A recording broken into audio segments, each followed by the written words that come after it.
ताज़े पानी की सबसे बड़ी झील लेक सुपीरियर कहाँ स्थित है? ऑप्शन ए है संयुक्त राज्य अमेरिका, ऑप्शन बी है ब्रिटेन, ऑप्शन सी है फ्रांस, ऑप्शन डी है रूस। तो इसका उत्तर हो जाएगा ऑप्शन ए यानी संयुक्त राज्य अमेरिका है।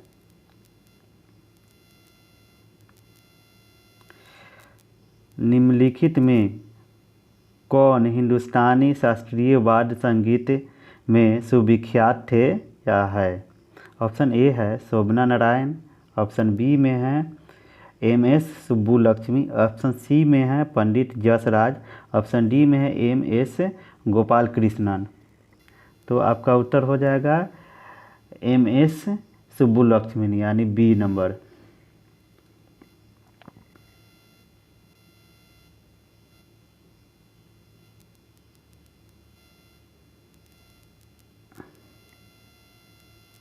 निम्नलिखित में से किसने कम से कम 2 बार नोबेल पुरस्कार प्राप्त किया है? ऑप्शन ए है विंस्टन चर्चिल, ऑप्शन बी है मैडम क्यूरी, ऑप्शन सी है वुडरो विल्सन, ऑप्शन डी है कोफी अन्नान। ये तो मैडम क्यूरी जी ने 2 बार नोबेल पुरस्कार प्राप्त किया था अलग अलग विषयों में। अब है सविनय अवज्ञा आंदोलन में गांधी जी के बाद सत्याग्रह का नेतृत्व किसने की थी? तो आपका ऑप्शन है ए में एनी बेसेंट, बी में मृदुला साराभाई, सी में है मुथु लक्ष्मी और डी में है सरोजिनी नायडू। तो यह सरोजिनी नायडू जी ने की थी। भारतीय रंगमंच में यवनिका पर्दा का शुभारंभ किसने किया? ऑप्शन ए है शक्कों ने, बी में है पार्थियानों ने, सी में है यूनानियों ने, डी में है कुषाणों ने। तो इसकी शुभारंभ यूनानियों ने किया था यानी सी नंबर। 97वां ज्ञानपीठ पुरस्कार 2022 निम्नलिखित में से किसे प्रदान किया गया? ए में है सितासु यशचंद्र, बी में अकिथम अच्युतम नबूदरी, सी में पकाकी ओटिक गिलिटे और डी में दामोदर मौजे। तो इसका उत्तर हो जाएगा दामोदर मौजे यानी डी नंबर। भारतीय संविधान में संसद के दोनों सदनों की संयुक्त बैठक का प्रावधान किस देश के संविधान से प्रेरित है? ऑप्शन ए है ऑस्ट्रेलिया, ऑप्शन बी है कनाडा, ऑप्शन सी है अमेरिका, ऑप्शन डी है ब्रिटेन। तो ये है ऑस्ट्रेलिया के संविधान से प्रेरित है। भारत में उगाई जाने वाली अधिकतर कॉफ़ी की किस्में है? ए है ओल्ड चिक्स, बी है कुर्गस, सी में है अरेबिका और डी में है कैंटस। तो भारत में सबसे अधिकतर कॉफ़ी की किस्में उगाई जाती है वो अरेबिका है।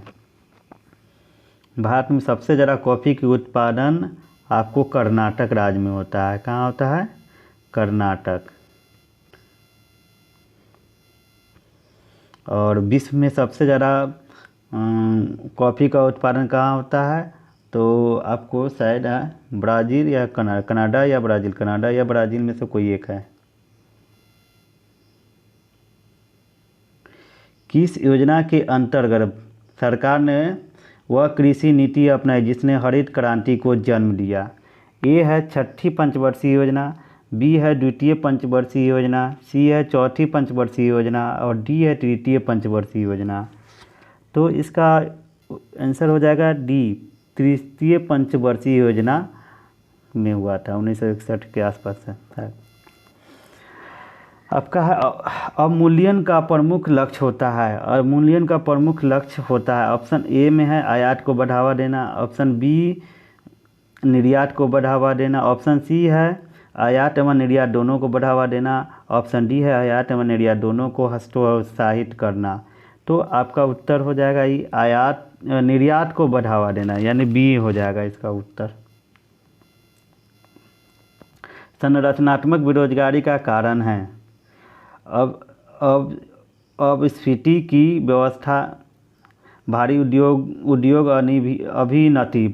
अभिनति, कच्चे माल की कमी, अपर्याप्त उत्पादन क्षमता।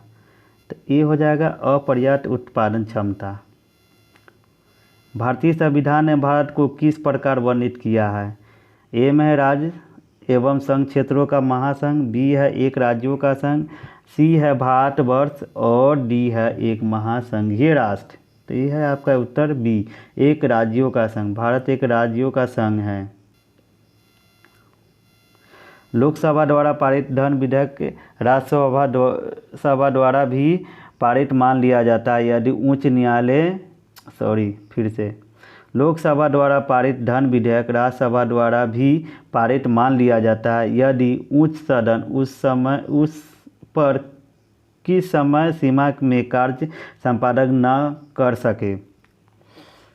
आपका फिर से सुन लीजिए, लोकसभा द्वारा पारित धन विधेयक राज्यसभा द्वारा भी पारित मान लिया जाता है यदि उच्च सदन उस पर की समय सीमा में कार्य संपादन न कर सके।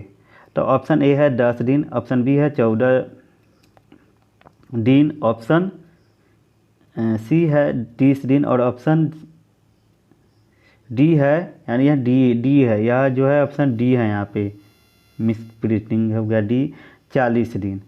तो आपका उत्तर हो गया आपका 14 दिन के अंदर में इनको देना होता है। सरदार वल्लभ भाई पटेल की तुलना निम्नलिखित में से किससे की जाती थी?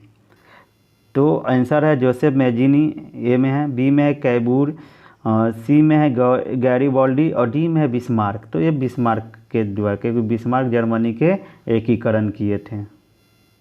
नेताजी इंडियाज इंडिपेंडेंस एवं ब्रिटिश आर्काइव्स पुस्तक के लेखक कौन हैं?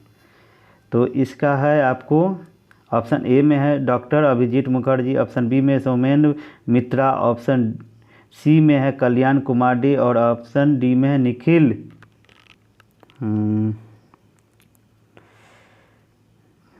चलिए इसका है डॉक्टर कल्याण कुमार डे।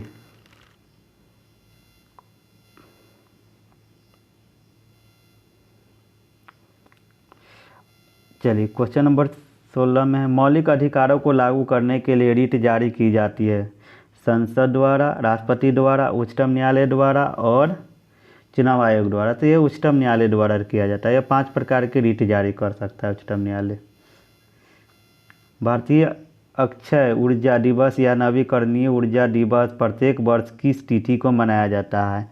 तो ऑप्शन है 13 अगस्त, 16 अगस्त, 18 अगस्त और 20 अगस्त। ये तो 20 अगस्त को मनाया जाता है, डी आपका ऑप्शन होगा। गांधी इन चंपारण पुस्तक के लेखक कौन है? ऑप्शन है आपका राजकमल मुखर्जी, ए में, बी में है दीनानाथ गोपाल तेंदुलकर, सी में है केपी माथुर और डी में है दीपक सुराना। तो ये हो जाएगा दीनानाथ गोपाल तेंदुलकर। निम्नलिखित देशों में से किस देश में टकला माकन मरुस्थल स्थित है? ऑप्शन ए में है मंगोलिया, बी में चीन, सी में तजाकिस्तान और डी में कजाकिस्तान। तो ये आपका हो जाएगा चीन में है टकला माकन और इसमें है गोबी जो है एशिया का सबसे बड़ा मरुस्थल है जो मंगोलिया में है। चलिए, मानचित्र बनाने के विज्ञान को कहते हैं कार्टोग्राफी, जियोग्राफी, कार्पोलॉजी, जियोलॉजी। तो उसका उत्तर हो जाएगा कार्टोग्राफी। IMF की कुंजी किस देश के योगदान से बनती है? तो ये हो जाएगा आपका, फिर से इसको देख लेंगे। IMF जो है इसको हम IMF लिख देते हैं। IMF किसके साथ सदस्य राष्ट्रों के द्वारा बनता है? इसमें अभी 190 सदस्य है। अंडोरा इसका नवीनतम सदस्य है। अंडोरा इसका मुख्यालय वाशिंगटन DC है। Washington DC।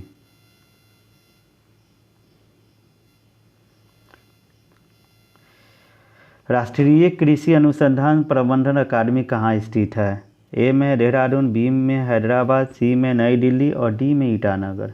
आपका ये हैदराबाद है। इसका स्थापना हुआ था 1976 में। भारत में निम्नलिखित में से किस प्रकार की बिजली का उत्पादन सर्वाधिक होता है? ए में पनबिजली, बी में तापीय बिजली, सी में नाभिक बिजली और डी में सौर बिजली। तो ये हुआ था तापीय बिजली। सबसे ज़्यादा इस भारत में बिजली का उत्पादन तापीय बिजली में से होता है और इसमें सबसे ज़्यादा प्रयोग कोयला का होता है।